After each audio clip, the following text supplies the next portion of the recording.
مفتی طارق مسعود special. رسول اللہ صلی اللہ علیہ وسلم نے ارشاد فرمایا کہ عاشورہ کا روزہ مجھے اللہ کی رحمت سے امید ہے کہ 1 سال کے گناہوں کا کفارہ ہے۔ تو بڑی فضیلت ہے۔ رمضان کے بعد سب سے زیادہ فضیلت عاشورہ کے روزے کی ہے، 10 محرم کا روزہ۔ محرم میں ہمیں شریعت نے کیا کرنے کا حکم دیا ہے؟ اسلام کیا کہتا ہے؟ پہلی بات، اسلام یہ کہتا ہے کہ محرم میں روزے رکھنا دوسرے مہینوں کی نسبت زیادہ ثواب ہے۔ رمضان کے بعد تو زیادہ سے زیادہ روزے رکھیں، اور اسپیشلی 10 محرم کا روزہ 1 سال کے گناہوں کا کفارہ ہے، یہ اور زیادہ ثواب ہے۔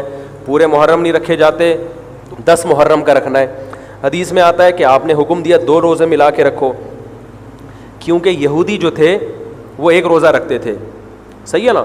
تو یہودیوں سے مشابہت سے بچنے کے لیے ہمیں حکم دیا کہ اس کے ساتھ 1 اور روزہ ملائیں۔ تو علماء یہ کہتے ہیں کہ آج کل یہودی 10 محرم کا روزہ نہیں رکھتے، تو اب مشابہت ختم ہو گئی ہے۔ تو اگر کوئی 9، 10 یا 10، 11 کا رکھ لے تو اچھی بات ہے، نہیں تو صرف 10 محرم کا بھی رکھ لے تو بھی انشاءاللہ پورا ثواب ملے گا، کیونکہ اب اس میں مشابہت رہی نہیں ہے۔ سمجھ رہے ہیں کہ نہیں سمجھ رہے؟ یہ کرنے کا کام ہے۔ دوسرا کام، محرم میں گناہ دوسرے مہینوں کی نسبت زیادہ، اس کی قباحت زیادہ بڑھ جاتی ہے، کیونکہ 4 مہینے محترم ہیں، ذوالقعدہ، ذی الحجہ، محرم اور رجب۔ یہ 4 مہینے جو ہیں اسلام میں اشہر حرم کہلاتے ہیں۔ قرآن کہہ رہا ہے فَلَا تَظْلِمُوا فِيهِنَّ أَنفُسَكُمْ، ان میں اپنی جانوں پہ ظلم مت کرو۔ یہ ماتم کرنا بھی تو ظلم ہے نا اپنی جان پہ۔ تو اللہ نے فرمایا ان 4 مہینوں میں اپنی جان پہ ظلم مت کرو، کسی بھی طرح سے ظلم ہو، جسمانی ظلم ہو، روحانی ظلم ہو۔ جسمانی ظلم ماتم کر کے بھی ہو سکتا ہے، اور انگاروں پہ چل کے بھی ہو سکتا ہے، اپنے آپ کو پیٹ کے بھی ہو سکتا ہے۔ روحانی ظلم کیا ہے؟ گناہ کر کا۔ تو نہ گناہ کرنے کی اجازت، نہ کسی اور طرح سے۔ عام مہینوں میں بھی ظلم کی اجازت نہیں ہے، نہ اپنے اوپر اور نہ کسی اور پر۔ تو ان 4 مہینوں میں ظلم کی نوعیت بڑھ جاتی ہے، سمجھ رہے ہیں؟ یہ ایک محرم کی فضیلت ہے اسلام میں۔ اور تیسری فضیلت جو محرم کی، جو بعض روایات سے ثابت ہے، یعنی جو فضیلت تو نہیں کہیں گے اس کو، جو محرم میں کرنے کا کام ہے، وہ بعض احادیث میں آتا ہے کہ آپ صلی اللہ علیہ وسلم نے ارشاد فرمایا کہ عاشورہ کے دن اپنے اہل و عیال پر دسترخوان کو وسعت دو، اس سے رزق میں برکت ہوتی ہے۔ لیکن یہ جو حدیث ہے یہ ضعیف ہے، سند کے لحاظ سے پاورفل اور مضبوط نہیں ہے۔ بعض علماء کی رائے، بلکہ جمہور کی رائے یہی ہے کہ محرم میں اگر کوئی اپنے بچوں کو جمع کر کے اچھا کھانا کھلا دیتا ہے 10 محرم کو، اور یہ حلیم شاید یہیں سے نکلا ہے، کہ یوں وہ اچھا کھانا ہو جائے گا، تو وہ کہتے ہیں کوئی حرج نہیں ہے۔ لیکن ایک بات جو دوسرے علماء کہتے ہیں، جو میری بھی سمجھ میں آتا ہے، بلکہ میں نے پہلے کہیں پڑھا تو نہیں، میرا دماغ اس طرف گیا، لیکن اس کی تائید میں علماء کے فتاویٰ مل گئے۔ تو عاشورہ کے دن روزہ رکھنے کا حکم ہے، یہ بالکل بخاری مسلم کی صحیح حدیث سے ثابت ہے۔ اور جو کھانا کھلانے والی روایت ہے وہ اس ٹکر کی نہیں، اس کو تو ابن تیمیہ جیسے محقق نے بالکل ہی کالعدم قرار دے دیا، بعض عرب علماء نے بھی بالکل کالعدم قرار دے دیا، اگرچہ ہماری رائے ہے کہ بالکل کالعدم نہیں ہے، لیکن بہرحال اس میں محدثین کا بڑا اختلاف ہوا ہے۔ جبکہ روزہ رکھنے والی جو روایات ہیں وہ بالکل بے غبار ہیں، ان کو سب صحیح مانتے ہیں۔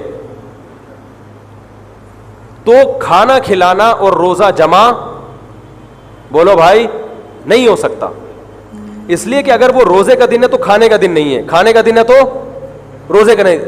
ابن تیمیہ رحمہ اللہ تعالیٰ کی رائے یہ ہے کہ بعض لوگوں نے شیعہ کی مخالفت میں غلو کیا ہے۔ شیعہ نے اس دن کو چونکہ منحوس بنا دیا 10 محرم کو، تو انہوں نے مخالفت میں اس دن کو ایک سیلیبریٹ کرنے کے لیے نا کھانا کھلانے کا حکم دے دیا کہ ہم منحوس نہیں سمجھتے، بلکہ اس کا کیا کریں گے؟ اپوزٹ، کہ کھاؤ اور کھلاؤ۔ تو انہوں نے کہا یہ بھی غلو ہوا ہے دوسری طرف۔ بھائی منحوس نہیں ہے، مبارک ہے ہماری نظر میں، لیکن اتنا مبارک کہ اس میں کھانا کھلانا، اور یعنی عید والا عنصر کھانا کھلانا تو عید کے دن ہوتا ہے نا، تو عید نہیں ہے بہرحال۔ تو یہ بھی بڑی جاندار بات، اگرچہ یہ عقلی دلیل ہے، مگر یہ ایسی نہیں ہے کہ بالکل اس کو کالعدم قرار دے دیا جائے۔ تو اب علماء نے دونوں حدیثوں کو تطبیق کی کوشش کی، علماء نے، کہ بھئی کھانا بھی کھلاؤ اور روزہ بھی رکھو، افطاری میں کھلا دو، سحری اور افطاری میں۔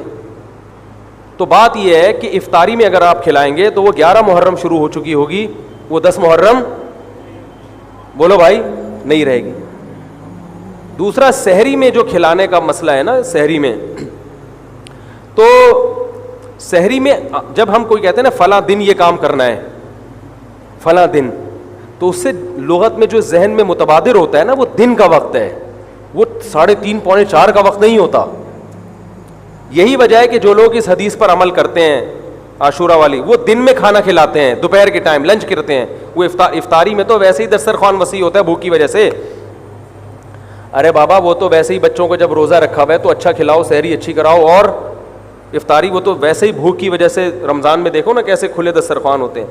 تو میں نے بڑی کوشش کی دونوں حدیثوں کو جمع کریں, لیکن تکلف کے بغیر یہ ممکن نہیں ہے. تو فقہ کا ایک اصول ہے کہ جب کوئی بے غبار صحیح حدیث ہوتی ہے اور اس سے ایک اصول ثابت ہو رہا ہے, تو اس کے مقابلے میں اگر کمزور روایت آئے گی جو اس سے ٹکرا رہی ہوگی, تو اس کمزور روایت کو, اگرچہ وہ موضوع من گھڑت نہیں ہے, لیکن اس کمزور کو اس صحیح حدیث کی مخالفت کی وجہ سے بولو بھائی رد کر دیا جائے. اس لیے میرا نالائق کا موقف یہ ہے, میں بہت نالائق ہوں, میں اتنی بڑی بڑی باتیں کرتا نہیں ہوں, لیکن ساڑی عقلچ یہ چیز آندھی نہیں ہے کہ بھائی جو روزے کا دن ہے وہ بھوکے پیاسے رہنے کا دن ہے, وہ کھانے کھلانے کا نہیں ہے. افطاری میں تو ویسے ہی کھاؤ بھی کھلاؤ بھی.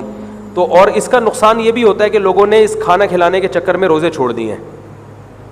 سمجھ رہے ہیں, جب حلیم پکے گا تو کون روزہ رکھے گا بھائی؟ ساری رات گھوٹا لگے گا حلیم کا کہ کل دسترخوان وسیع کرنا ہے, تو پھر روزہ گیا, وہ تو تیل لینے گیا, روزہ کون رکھے گا روزہ؟ تو وہ حدیث صحیح حدیث کی بالکل اس میں ٹائٹ قسم کی مخالفت ہو رہی ہے, ٹھیک ہے نا. تو نالائق کی رائے, پھر بھی اگر کوئی دوسرے علماء کی رائے کو فالو کرتا ہے تو وہ کھائے بھی کھلائے بھی.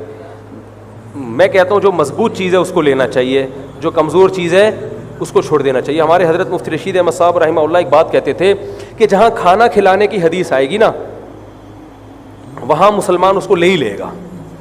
کھانے پینے کی جہاں بات آئے گی مسلمان کیا کرتا ہے؟ وہ کہتا ہے بھائی یہ صحیح ہے, یہ بالکل صحیح حدیث ہے, ٹھیک ہے نا. وہ کیا کرتا ہے, جن علماء کی تحقیق ہے وہ تو تحقیق سے کہہ رہے ہیں, لیکن عام پبلک کی عادت یہ ہوتی ہے کہ فتویٰ بھی اسی کا فالو کریں گے جہاں کھلانے کا تذکرہ آ رہا ہو. تو اب ہمارے کہتے جہاں کھانا کھلانے کی بات آئی مسلمان کہتا ہے بس یہ بالکل صحیح بخاری کی طرز پر, یہ بخاری کی شرط پر یہ حدیث. تو بھائی بھوکا رہنا عبادت ہے, بھوکا رہنا سنت ہے. بچوں کو تو ویسے ہی کھلاؤ عاشورہ ہو یا نہیں ہو, اور سحری افطاری کرا دو اچھی سی, روزہ رکھواؤ, اور جو بالکل چھوٹے بچے ہیں وہ تو ویسے ہی کھاتے ہیں. تو اس لیے, اور پھر اس کا نقصان کیا ہو رہا ہے, حلیم کے گھوٹے لگ رہے ہیں پوری پوری رات بیٹھ کے, اس کے الگ نقصانات ہیں, سبیلیں لگ رہی ہیں. حضرت حسین رضی اللہ تعالیٰ عنہ تو کربلا میں شدید گرمی میں بھوکے اور پیاسے اپنی جان دیتے ہیں, اور یہاں ہم کیا کر رہے ہیں, کھانا کھا رہے ہیں, دیگیں پکا رہے ہیں, شربت پی رہے ہیں. تو یہ بات عقل میں آنے والی نہیں ہے. تو عاشورہ کے دن کی مناسبت سے روزہ ہی ہے, وہ روزہ رکھنے کا دن ہے. اللہ تعالیٰ عمل کی توفیق عطا فرمائے. وما علینا الا البلاغ.